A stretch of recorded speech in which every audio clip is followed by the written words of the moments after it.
Welcome back to the deep dive. Okay, let's talk tax planning. Does just hearing that phrase make you, slightly anxious? Well, you're definitely not alone there. It often feels like this complicated maze only experts can navigate. But that's exactly what we found interesting in today's sources. Effective planning, really high impact stuff, it's fundamentally about structure and using the legal tools that are actually already there for you. That's right. So today we're focusing on those foundations, the strategies for individuals and particularly couples to, well, legally reduce what they owe and just get their financial lives set up more efficiently. And that's really our mission today, isn't it? To give you that shortcut, help you get well informed. Because, let's be clear, what we're diving into isn't about, complicated schemes or trying to dodge tax. Right. Not avoidance. No, not at all.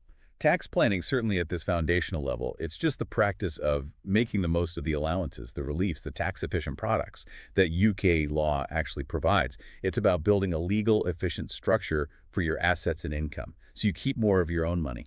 And just for our listener, before we even jump into specific allowances, I think it's crucial to stress this one point we saw everywhere. Every single strategy relies on you knowing your own situation inside out. Oh, absolutely fundamental. You have to understand your own financial landscape first.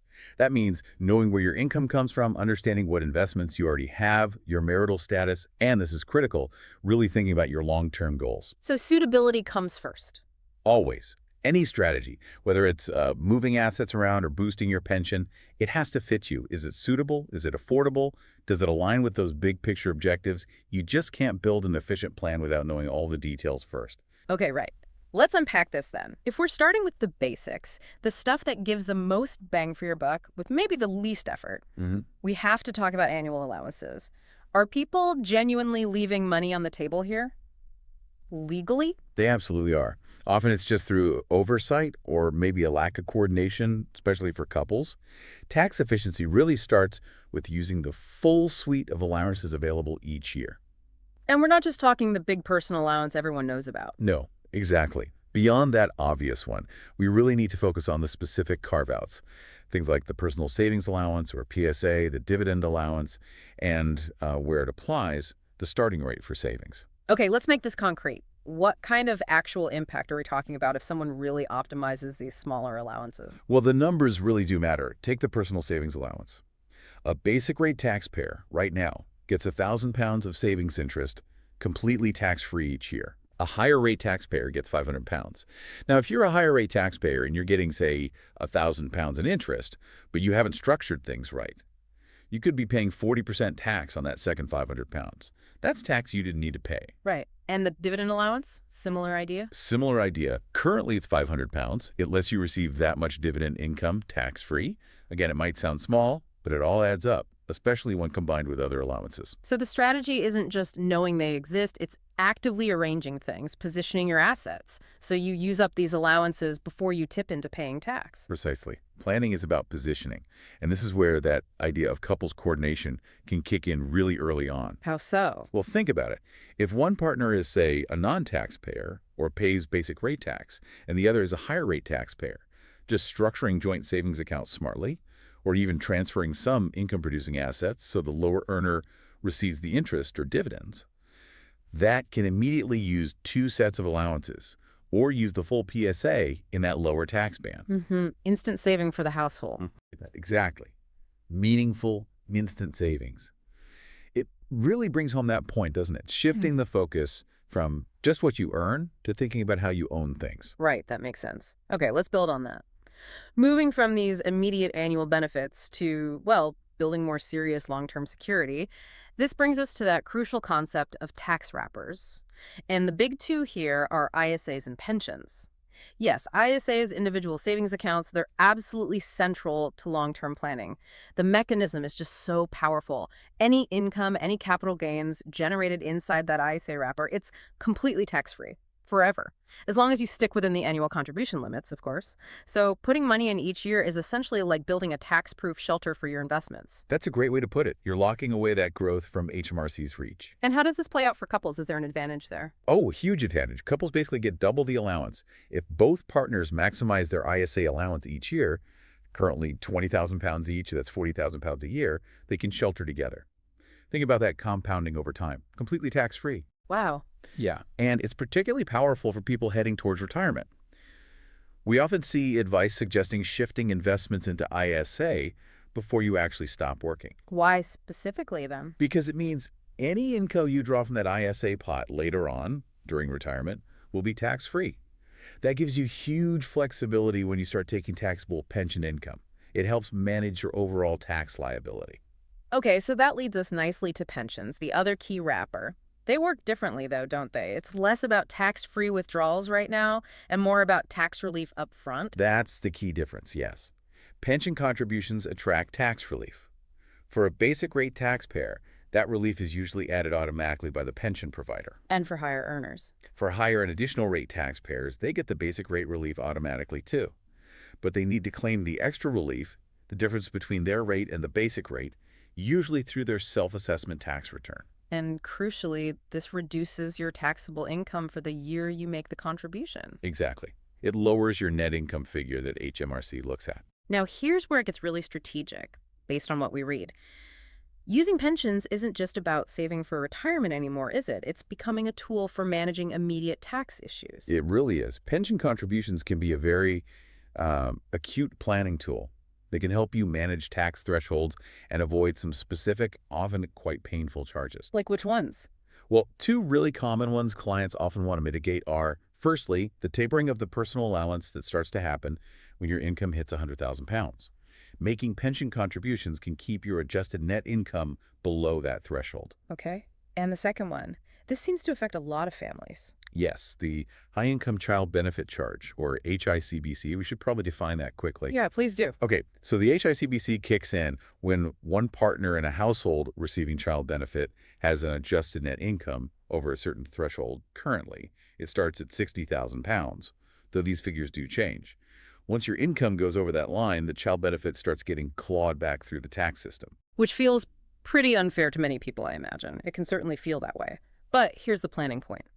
By making a sufficient personal pension contribution, you can reduce your adjusted net income, potentially bringing it below that £60,000 threshold. I see. So you solve the child benefit problem. You solve the child benefit problem, you get tax relief on the contribution itself, and you're boosting your retirement savings, all with one move. That really is integrated planning, isn't it? Using one tool, the pension, to solve an immediate, quite pressing income tax issue. Okay, let's pivot slightly now. Let's focus specifically on the strategies available to spouses and civil partners, especially around owning assets. You mentioned coordination before, but what's the sort of ultimate power play here when there are assets involved that produce income or might be sold for gain? Well, probably the single biggest tax advantage couples have is the ability to transfer assets between each other completely free of capital gains tax. Honestly, this is one of the most powerful yet often underused foundational planning tools there is. Okay, break that down for us. How does it work in practice? Maybe with an example. Sure. Let's imagine a couple, Sarah and James. Sarah earns a high salary. She's an additional rate taxpayer, paying, say, 45% tax on any investment income she receives. Right. James works part-time. Maybe he's a basic rate taxpayer. Now, let's say Sarah owns a portfolio of shares that pays out £15,000 a year in dividends. If Sarah keeps owning those shares, that £15,000 gets taxed at her highest rate, 45%, minus her dividend allowance, of course. Which is a big chunk of tax. But if she transfers those shares to James... Right. If she legally transfers the ownership of those shares to James, because they're married, that transfer itself triggers zero capital gains tax for Sarah. It doesn't matter how much those shares might have grown in value since she bought them. Zero CGT on the transfer. Wow. Zero. Now, James owns the shares, so the £15,000 dividend income that comes in is taxed at his rate, the basic rate, plus he gets his own dividend allowance. This simple transfer, purely between spouses, can save that household thousands of pounds every single year. So the goal is always to structure ownership so the income lands with the partner who pays the lower marginal rate of tax. That's the essence of it. That really highlights why knowing both partners' income status, which we talked about right at the start, is so vital. But there's a really important warning here, isn't there? Yes, and the sources are very clear on this. These transfers have to be genuine. They need to be suitable for the couple's overall financial relationship and long-term plans. You can't just use them as a sort of gimmick purely for short-term tax dodging.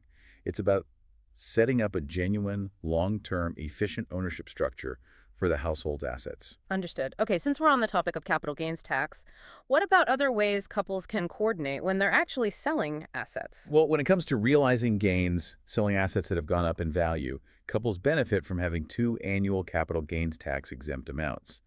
Currently, that's £3,000 each per tax year. So together, they can potentially realize £6,000 of gains tax-free each year. So if they have a large gain on a joint asset, or maybe one partner has a big gain on their own asset? They can use both allowances in the same tax year to maximize the tax-free portion.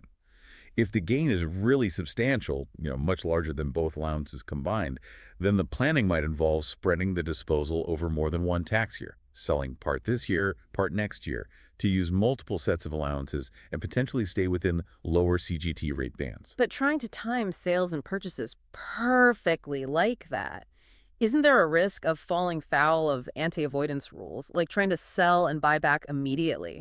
Yes, that's a crucial point.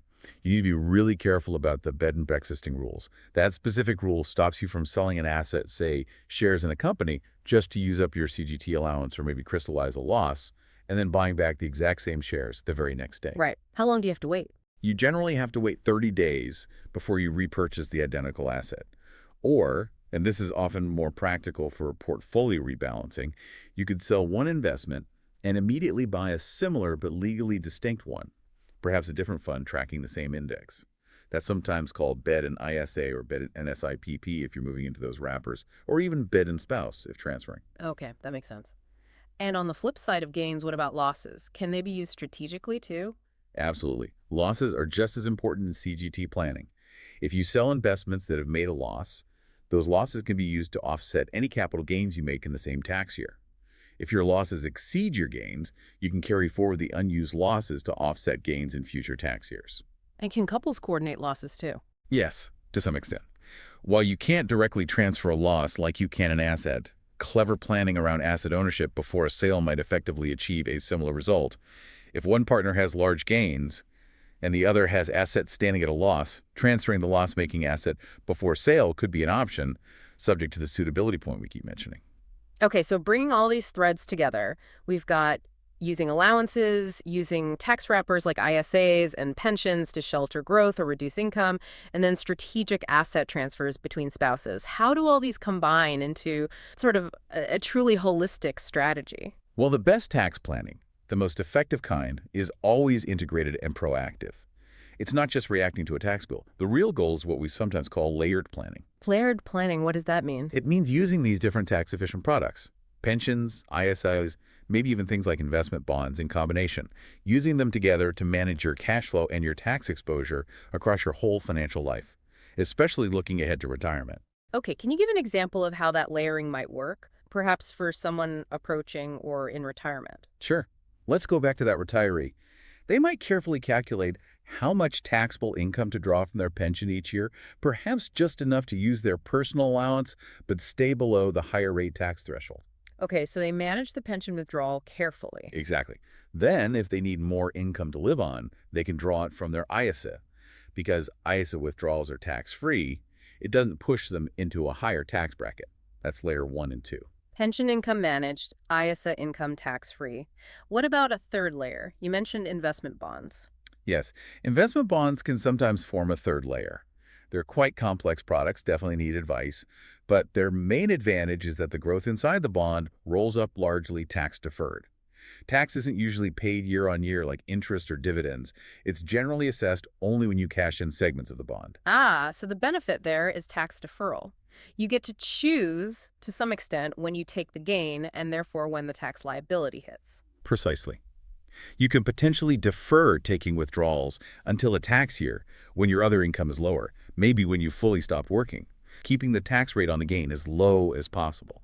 It gives you control over the timing. That seems like a really smart way to manage those income spikes, maybe from selling a business or receiving an inheritance alongside regular income.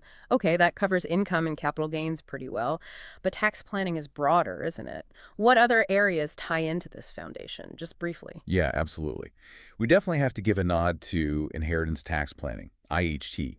Even simple steps here are crucial foundations. Things like using your annual gift exemption each year, currently £3,000, making small gifts. Using wedding gift exemptions, these reduce your potential IHT bill immediately. And what about larger gifts? For people with significant surplus income, there's a really powerful exemption called gifting out of normal expenditure. If you can show regular gifts are made from your after-tax income and making them doesn't affect your normal standard of living, those gifts can be immediately outside your estate for IHT purposes. Yeah. But the rules are strict. Documentation is key. Okay. And for business owners, are there specific foundational things they should think about? Definitely. For business owners, planning often revolves around how they take money out of the company. For instance, making employer pension contributions directly from the company rather than taking the same amount as salary or dividends can be much more tax efficient overall, both for the company, saving corporation tax and NI, and for the individual receiving tax relief. And salary sacrifice schemes. Salary sacrifice is another key area, yes. If structured correctly, it allows employees to give up some salary in exchange for non-cash benefits, like pension contributions or maybe a cycle-to-work scheme. This can save national insurance for both the employee and the employer. Again, needs careful setup. So this whole deep dive really confirms that core principle, doesn't it? Tax planning isn't some dark art. It's about efficiency. It's about security, ultimately peace of mind. It's achieved by understanding and using every legal allowance and structure available to make sure your finances support your actual life goals, retirement, growth, looking after family, whatever they may be. Exactly. And if we kind of connect that back to the bigger picture, that layering concept we discussed, think about this. We know that making strategic pension contributions can pull your adjusted net income down, maybe to avoid the high-income child benefit charge. We also know ISI withdrawals are completely tax-free. So here's a thought for you to take away. If you're maybe 10 years out from retirement, what other two strategies could you combine today? Maybe it involves a spousal asset transfer we talked about, maybe using some CGT losses cleverly. How could you combine two more tools right now to create a really tax-efficient and flexible income stream for yourself in, say, 5 or 10 years' time? That's the real mindset shift, isn't it? Thinking layers, thinking combinations, thinking ahead. That's the mindset of truly proactive, informed planning. That's a fantastic thought to leave us on. Always think holistically, think about how the pieces fit together. Thank you so much for guiding us through these essential foundations today. It was my pleasure. That was the deep dive. We'll see you next time.